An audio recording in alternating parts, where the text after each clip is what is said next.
In the heart of a city bursting with neon lights and heartless souls, there walked a little black girl named Keisha. 7 years old, hair tied in frizzy braids, shoes worn to their last breath. She was not begging. She was not crying. She was simply surviving. For months, she slept beneath a rusty bridge where rats fought over scraps, and where drunks didn't see her as human. But Keisha believed in something no one else did anymore: kindness. Her mama had told her before cancer took her away, "One day, baby, you'll meet someone who won't walk past you. Someone whose heart will see what their eyes miss." Meet Damian Cole, 45, CEO, billionaire.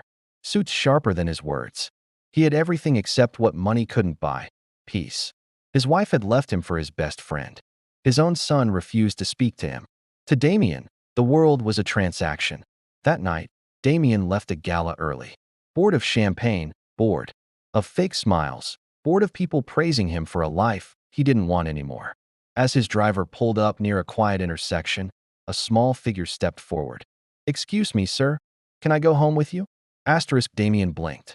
In front of his luxury car stood Keisha. Not crying, not afraid, just asking a question so impossible in its simplicity, it rattled his cold heart. "Why would you ask me that?" he demanded. Keisha shrugged. "You look sad. Sad people need someone. I don't got no one either. Maybe we both need somebody. Tonight." For a man whose entire life had been scripted in contracts and strategies, this moment had no precedent. His driver looked uncomfortable. "Shall I call security, sir?" But Damien said nothing. He opened the door. "Get in." Keisha sat beside him, tiny legs swinging, eyes big as moons. She didn't ask where they were going. She only said, "If you got a kitchen, I can make toast." That night, Damien watched a child clean his marble counters with spit and torn napkins.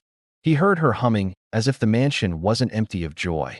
For the first time in years, he laughed. She saved him. Not with pity, with presence, with honesty, with seeing the man he'd buried beneath wealth.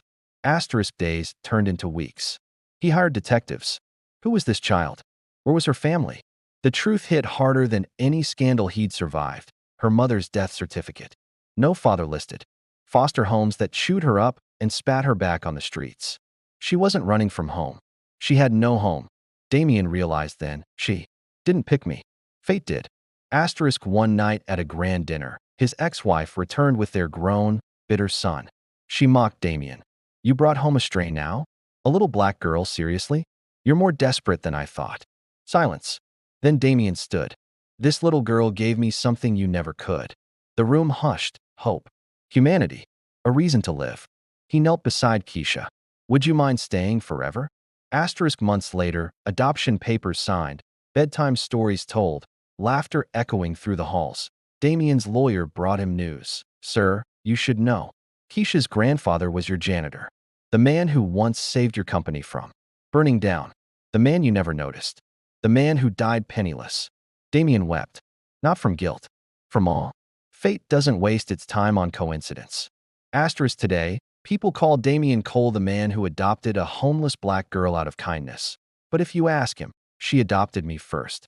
She just didn't need the paperwork to prove it. And Keisha? She no longer asks to go home with strangers. Because now, she owns the home and the heart that once belonged to a lost billionaire.